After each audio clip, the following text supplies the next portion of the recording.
Hey, my name is Kasha, this is Plume, this is Miso, and all together, maybe we'll see if they cooperate. We'll be doing the end of year tag for BookTube. Are there any books that I started this year that I want to finish? The one that comes to mind the most is The House of the Spirits. So I started reading this on my e-reader first and then managed to snag a copy in a used bookstore, and I've realized that on the e-reader I'd been annotating so much of it.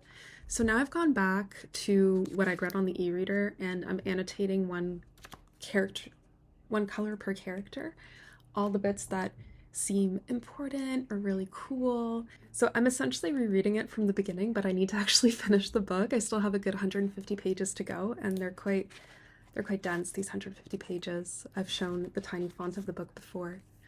Careful, Miso. Yeah, so it's really that one. Otherwise, there's a couple of books that I meant to read in 2023, but I ended up DNFing or skipping. I'm thinking specifically of Jude the Obscure. I just wasn't emotionally prepared for that. And Umberto Eco's Name of the Rose. I thought I was going to do it, and then I started it, and I thought, you know what? Not this year. Not this year. I'm not ready to lose myself in a book that requires me to remember Latin class. It's been like 15 years. I'm not ready. Autumnal books that are gonna help me transition to the end of the year. In my head, autumnal means horror, and there's a couple of books that I've been really meaning to read. One of them's The Bloody Chamber. I've never read any Angela Carter, but I've always wanted to. And I got this copy, I think sometime this winter or spring, and it's just been like sitting on my bedside table. It's not very thick. My understanding is that these are like modern fairy tale retellings. I'm quite excited about them, so this is something I'll pick up. Similarly, I got this book a while back, Woman Eating, and it's a vampire story, an original vampire story, which sounds very exciting. And I figured out that despite myself actually really like vampire fiction, this finally clicked for me. So the third book that I'm going to add to this list is going to be Salem's Lot. I have been really looking forward to reading it. I've read some Stephen King and I've enjoyed some of it and really hated some other books, but largely enjoyed Stephen King's work. And I've heard a lot of people say that the series Midnight Mass is very reminiscent of Salem's Lot, and if I liked Midnight Mass, which I really did, it's one of my favorite TV shows, then I will like Salem's Lot. I'm really looking forward to it. So even though October's over, that doesn't mean that I can't read some fun horror. Is there a new release that you're still waiting for? Yes and no. So my hold for like a really, really new book just came in. I want to call it a new release because I've been waiting for it for so long, and it's Rouge by Mona Awad. I've been really enjoying what I've been reading of her work, and Rouge looks like a very interesting book criticizing beauty culture and also bringing in classic fairy tale, I think like some Snow White vibes. And it's had really good reception so far, so that's going to be my next audiobook I pick up really soon. I'm very excited for it. The other two books that either just released or about to release that I really want to read either by the end of this year or beginning of next year. One of them's a sequel to a book I really loved. It's Moon of the Turning Leaves, which is a sequel to Moon of the Crested Snow. It's a climate apocalypse, like a climate apocalypse, soft apocalypse novel. I never know what to call them. In the first novel, we followed an indigenous community that was aware of the climate disaster around them and needed to reckon with the arrival of a stranger survivalist who had a very different outlook than they did in terms of what their community needed in order to make it through this climate apocalypse. I'm very excited for the sequel, and I know my library's gotten it already. The sequel just came out a few weeks ago, and I'm really looking forward to it. Otherwise, this is actually a new release that's not out yet, but it will be out by the time I publish this video, and that's The Future by Naomi Alderman. Naomi Alderman is the one who wrote The Power, which is the book about women gaining the ability to like electrocute people and how that shifted sex balances in different like political contexts in the world. The Future seems less of a comment on sex and gender and more of a comment on class and power and status. I really enjoyed her writing. I found her dystopia and world building fascinating. So I'm hoping this doesn't disappoint, and the cover just looks really cool. Three books I want to read before the end of the year. There's one book that I've been holding off on because I know that I'll love it because I love the other book that I read by this author, and that's A Tale for the Time Being. I've been meaning to read this since I think April, and I keep putting it off, but I feel like the time is coming. I really want to read this before the new year. I just feel like I need to finish House of the Spirits first. I don't know why I'm holding it like that.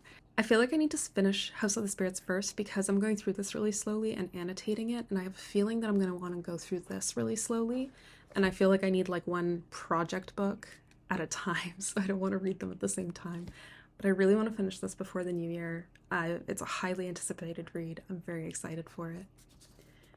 Two other books that have been just like living on my bedside table for ages are Things Fall Apart and Death with Interruptions, both great works of classic literature, of world literature that have been highly anticipated for me. And similarly, I think I'm gonna like them. They're not very thick. And I'm just so excited. I've read some Saramago before, I've read Blindness, and it was fascinating. I loved it. And his use of language. Death with Interruptions looks like a really cool book where the Grim Reaper stops working, goes on strike, what have you. Which sounds fun and imaginative and creative, and I'm sure is going to be interesting. While Things Fall Apart is a political novel by a Nigerian author, and it's set in Nigeria and is apparently very heartbreaking. And I love me a heartbreaking book. Is there a book that I think will shock me and become my favorite book of the year?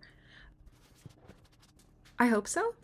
I hope so. I mean, these have really good potential, but I have read so many really good books this year. I think some of the candidates for my favorite book of the year are The Island of Missing Trees by Elif Sharaff, Our Wives Under the Sea by Julia Armfield, I want to say, Bear Town by Frederick Bachman, the whole Three Body Problem series, Stolen Focus by Johann Hari, I think Doppelganger by Naomi Klein. I'm wrapping it up right now and I'm really enjoying it. And I feel like there's many more. I've read almost 100 books so far this year. I'm at 91, I think 92 of my goal of 104, so I'm very much on track.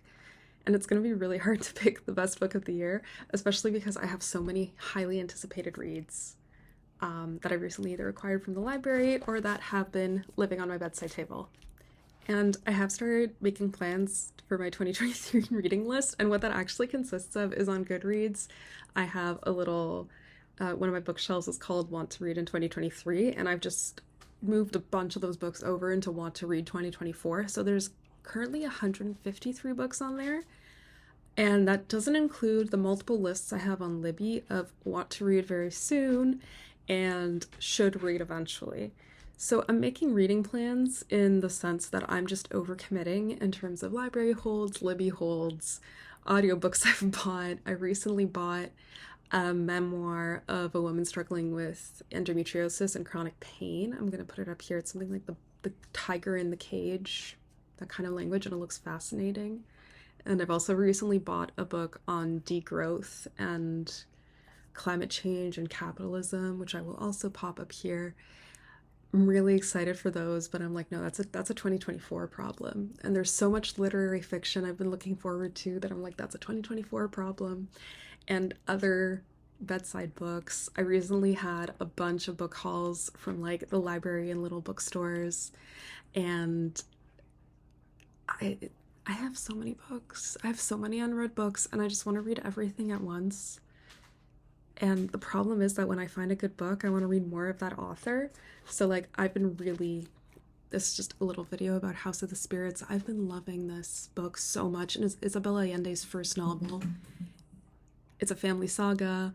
It's there's a little bit of magical realism, but it's still quite grounded. It's very feminist, very kind of woman-centric. It's brutal. It's beautifully written. It's really engaging. I want to read more of her, but like it's taking me so long to get through this because it's so dense and so meaty and so engaging. So it's like if I read a lot of her, then I won't have time for other things, and there's never enough time. But as I've said before, it's a really great problem to have. All right, the cats fled, but at least you got to see them in the very beginning. Thanks for checking out the book tag. If you want more, welcome to the YouTube channel. If you've already been here a little bit, thank you so much for watching. Either way, I hope you have a great day and read a really good book super soon. Okay, bye.